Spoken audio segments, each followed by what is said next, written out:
Welcome to How You Livin', a transformative podcast featuring best-selling author, inspirational speaker, and minister, Dr. Rick Rigsby.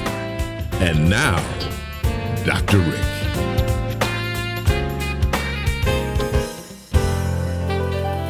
Hello, friends. Thanks so much for listening. We're continuing our discussion about the most profound lesson ever taught to me by my father. My dad was the wisest man I ever met in my life, yet he was just a third grade dropout. Now that sounds rather oxymoronic, that you could not possibly be that wise with that little schooling. I believe it was Mark Twain who said on one occasion, "I've never allowed my schooling to get in the way of my education." My father was the wisest person I've ever met in my life, and in fact, 3 decades ago, as I stood in front of the casket of my first wife, my father said 3 simple words that changed the trajectory of my life. My father simply stated, "Son, just stand." Simple, profound, life-changing. This is part 5 of our discussion to simply stand. My father demanded on that day, September the 12th, 1996, that I not quit, that I not give up. I had 2 little children. My wife fought courageously for nearly 6 years after being diagnosed with breast cancer. My dad did not want to see me throw in the towel. He demanded that I keep standing, even when I didn't think that I could keep going. He motivated me to keep standing, even when I wanted to give up. So here's my hope. The reason why I'm doing this series of podcasts is simply this. I hope that these words from my dad will encourage you to stand regardless of what you may be facing. This series is being recorded as we commemorate Black History Month, what I commonly refer to as American history, performed largely by all people, predominantly people of color. But this series is being commemorated during February, which actually kicked off with the observance of the birthday of slain civil rights leader Martin Luther King Jr. back in January. Martin Luther King stood for racial equality. Martin Luther King stood for social justice. One man standing, and his courage influenced an entire generation and continues to influence this very day. And King's life, I believe, can be summed up in one word: stand. You know, throughout the history of the United States, many have stood. Even when it wasn't convenient to stand or even popular to stand, many have stood. From our Revolutionary War times, we have heroes like Nathaniel Greene. He was known as the second best general during the Revolutionary War. Of course, the best is reserved for our first president, George Washington. How about Crispus Attucks? He's regarded as the first American killed in the Boston Massacre. He was a whaler. He was a sailor of African descent. He was sold out to the cause. How about Paul Revere or Thomas Jefferson or Benjamin Franklin? They all stood. How about Patrick Henry? I recall Patrick Henry, like you do as well, speaking at the Virginia Convention in 1775, advocating for American independence from Britain, when he famously said, "Give me liberty or give me death." Many Native Americans stood for justice and equality.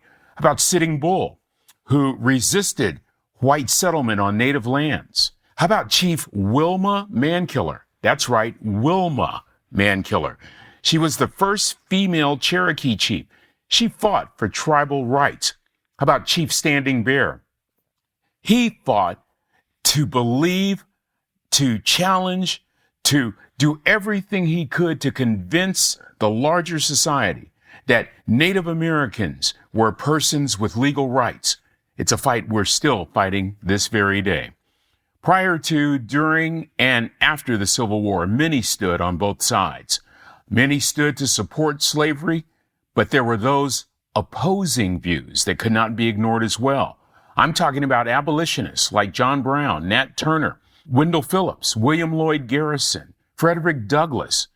Women also stood in an era that said women should not stand. You have Sojourner Truth and Harriet Tubman. There was even a white Southern woman who stood against slavery. Her name, Angelina Grimke. She was a real hero, is a real hero of mine. Angelina Grimke. Remember that name. Look her up. She was such a threat to America's established order of slavery that she was known as, quote, the most notorious woman in the United States. She was born February 20th, 1805. Grimke was an abolitionist, a political activist, and a supporter of the women's suffrage movement, a movement that attempted to secure a woman's right to vote.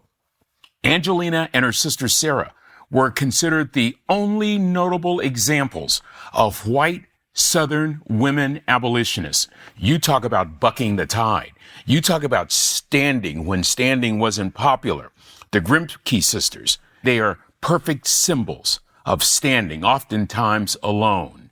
Standing, friends, is rarely convenient. Standing is rarely popular. Standing often comes with a hefty price. Here's an example. May 17th, 1838, 2 days after being married to abolitionist Theodore Well, Angelina Grimke was speaking at a racially integrated abolitionist gathering in Philadelphia. As she was speaking, an unruly mob outside grew more and more agitated, became aggressive. They began shouting threats.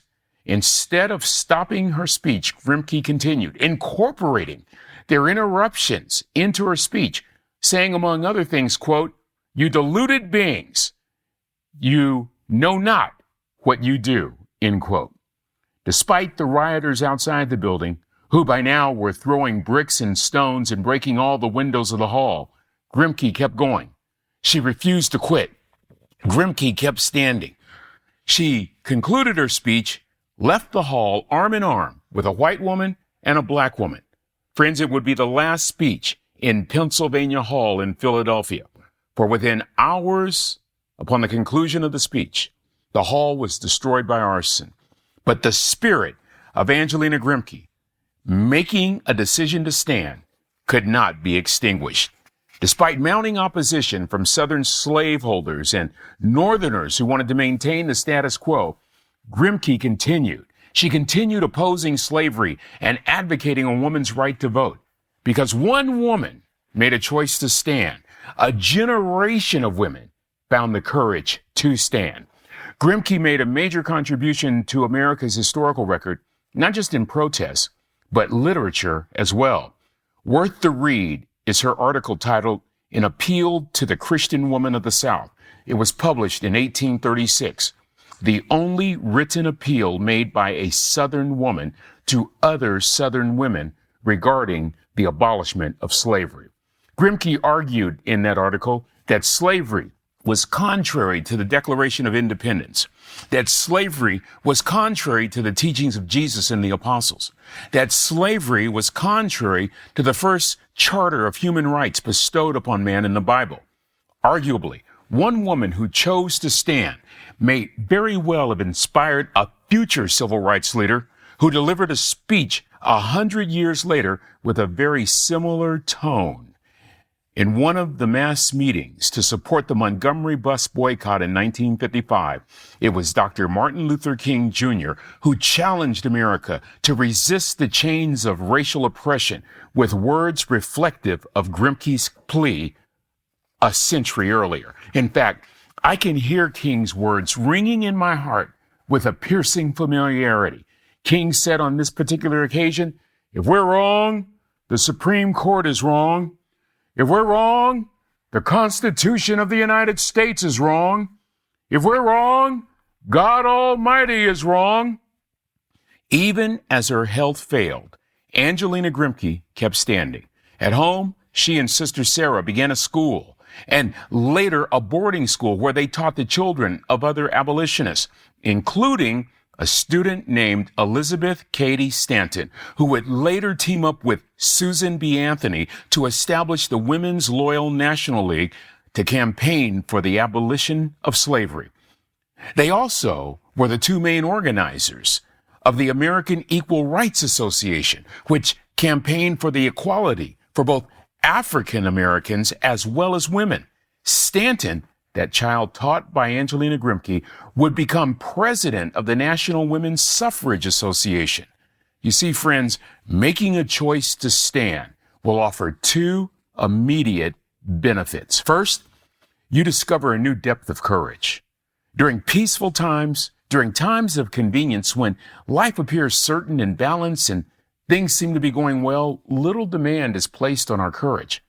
But when you face difficult times, when you face times of uncertainty, when everybody else is saying, I don't know if it can be done, I don't think it's possible, and you make a choice to stand, you'll find a capacity for courage that is simply unimaginable.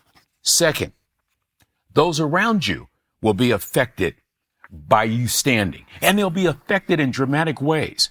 In other words, courage is contagious. We're inspired by acts of courage all the time, inspired by people who make a choice to stand regardless. We love watching them in movies. In fact, I just highlight a couple of movies about people who stood against facing insurmountable odds. They found the courage to stand, and they inspired countless others. Just think about these movies. Perhaps you've seen some of them.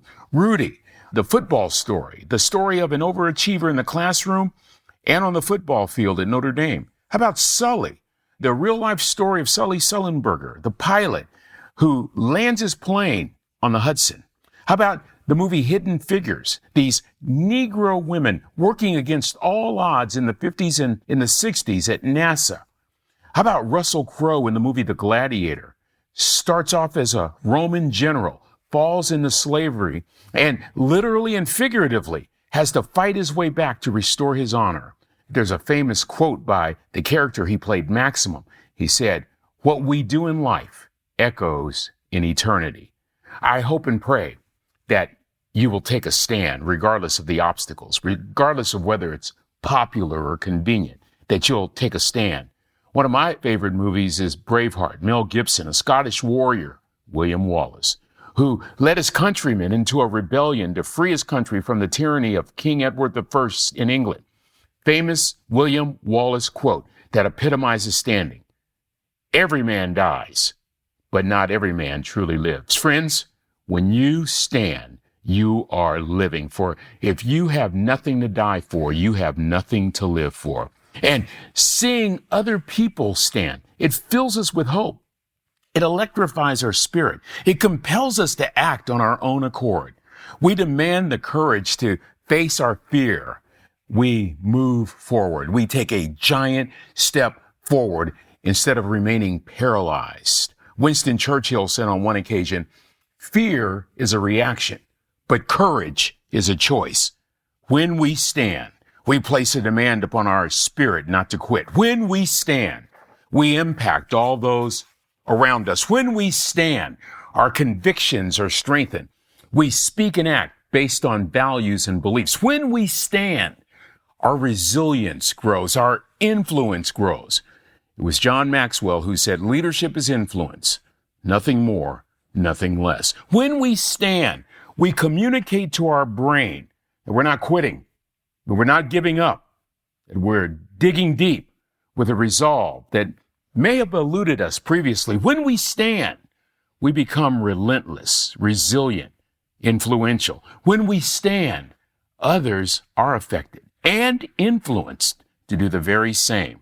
They see in our lives the possibility that maybe, just maybe, they can keep going as well. So friends, what lesson can be more profitable than simply making a decision this very day to stand? Well, that's going to do it for this episode. Until we meet again, this is Dr. Rick asking the most important question I can ask. How you living? Are you ready to make an impact in your world right now? Do you want to stop existing and start living your best life right now? Dr. Rick wants to give you the first chapter of his best-selling book, Lessons from a Third Grade Dropout, absolutely free. Just go to www.rickrigsby.com/free gift to get the print or audiobook right now. This is thepodcastfactory.com.